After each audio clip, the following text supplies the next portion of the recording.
Okay, so we'll go back up here.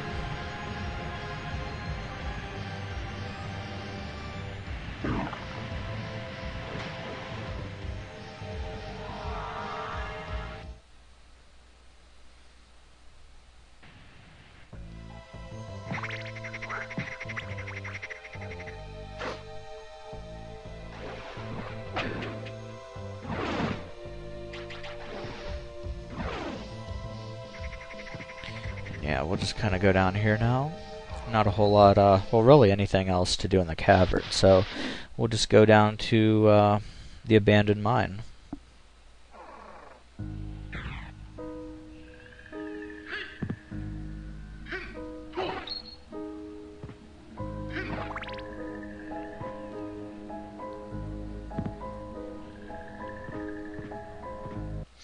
And we'll just save up here because there's a boss battle coming up. It's nothing terribly, challenging. It's just, always a good idea to make sure you're, going into battle, at your fullest.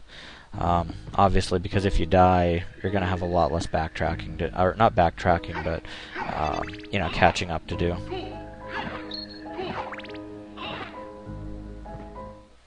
And here we have Cerberus, basically. It's definitely one of the easier boss battles in the game. It's just a matter of having a bit of range, so I'll just use the Astral Dagger here. As you can see, it's pretty powerful, especially given how quickly I can hit with it. So as you can see, the boss battle's already over with. I can also do this attack. It kind of varies in terms of how useful it is. You can just send the dagger kind of flying.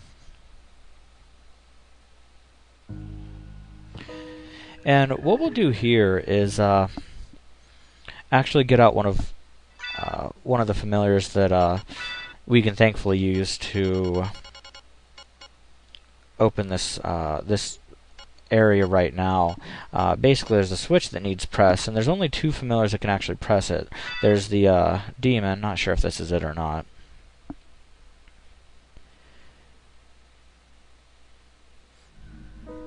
Nah, wrong one.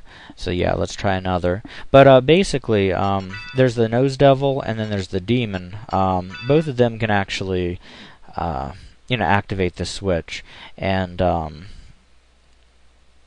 one thing that I will say about, oh, there we go. Yeah, there he is. So what we'll do is go and activate this switch.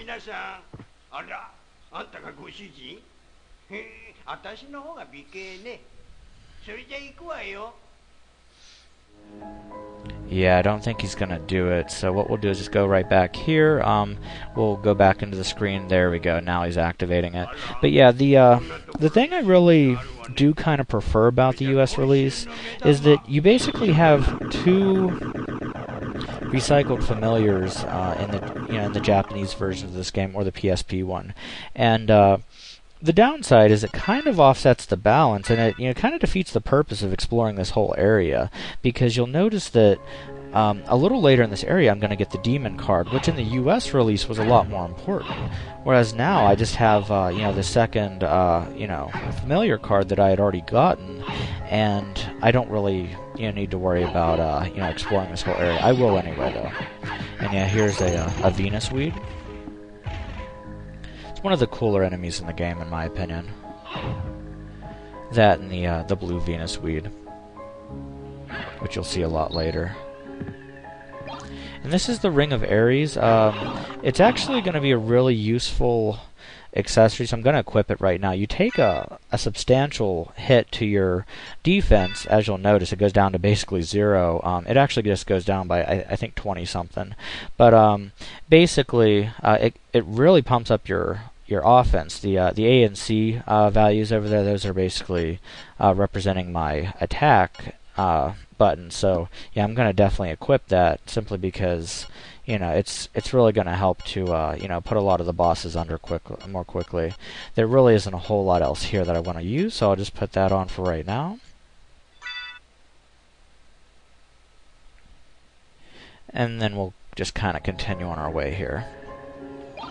There's Power of Sire. It's a nice attack, but it's really more useful if you have something like a duplicator. one gripe I do kind of have about this game is, you know, how it handles those usable items. I mean, there are a lot of them that, I mean, it just doesn't make sense to use them without a duplicator. I mean, because you don't find a whole lot of them in the game, unless you want to deal with, like, enemy drops, which they're not horrible, but, you know, considering, you know, how long it can take to get some of these versus how long it takes you to use them, it really doesn't make a lot of sense.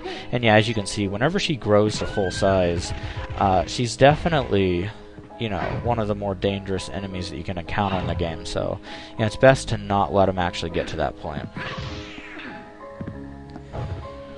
And you know, these corpse weeds here, which are the ones that actually sprout up like in between the two. What are they called? Or, no. I'm trying to remember what they're called. One's called corpse weed. The other one, I can't remember. But in either case, the one that sprouts up further, it's been a recurring enemy for a long time. It's one of the more annoying enemies, in my opinion. I'm not really, you know, huge fan.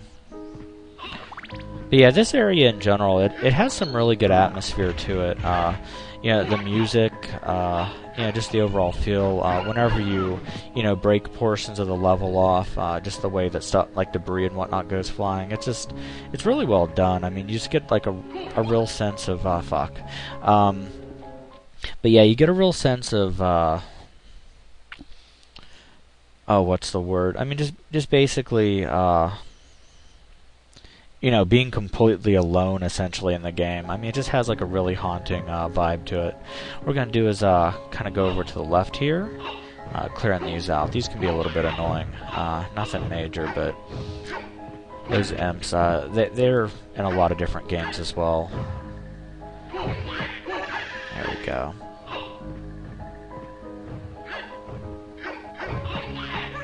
And yeah, we got, I think this is the demon card here.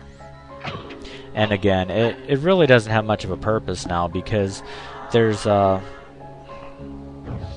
really aren't a whole lot of applications. You basically just need it for those. I'll go back up here. Basically, you just need it to activate that switch, and you know, really that's about it.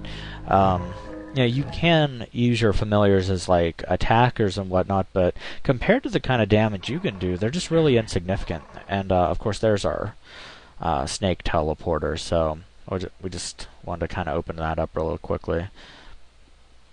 But yeah, in either case, the familiars, there really isn't a whole lot of point in using them.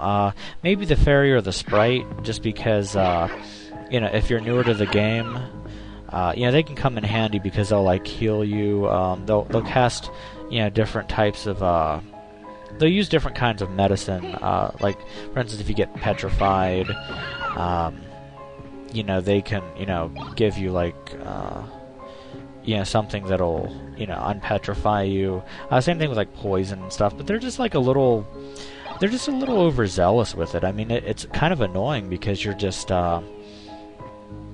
You know, you're trying to get through an area, and you're finding that, you know, like pretty much as soon as you get cursed or, you know, or petrified or something like that, they're immediately using something, and as a result, it can just be a little irritating, because it's not as though, like, in this game, poison, it's not that bad. It's, it does, you know, decrease your stats, but it's not as though you're constantly losing health from it. And it's certainly not as bad as like in a lot of other games where, like later in the series, where they either sap like your magic points or, you know, something along those lines. I mean, it's really not too bad here. There we go. Got another accessory there, or two.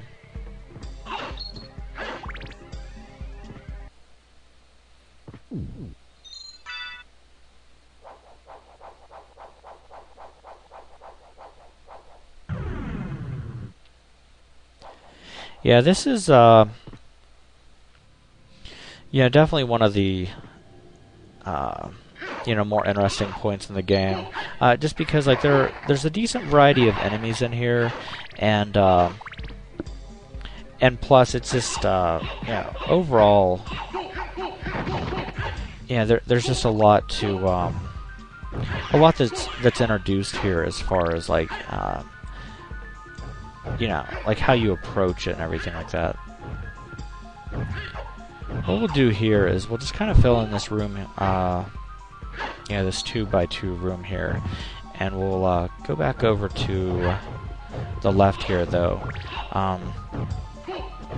just because it makes sense to go this way first. There'll be a boss battle over this way.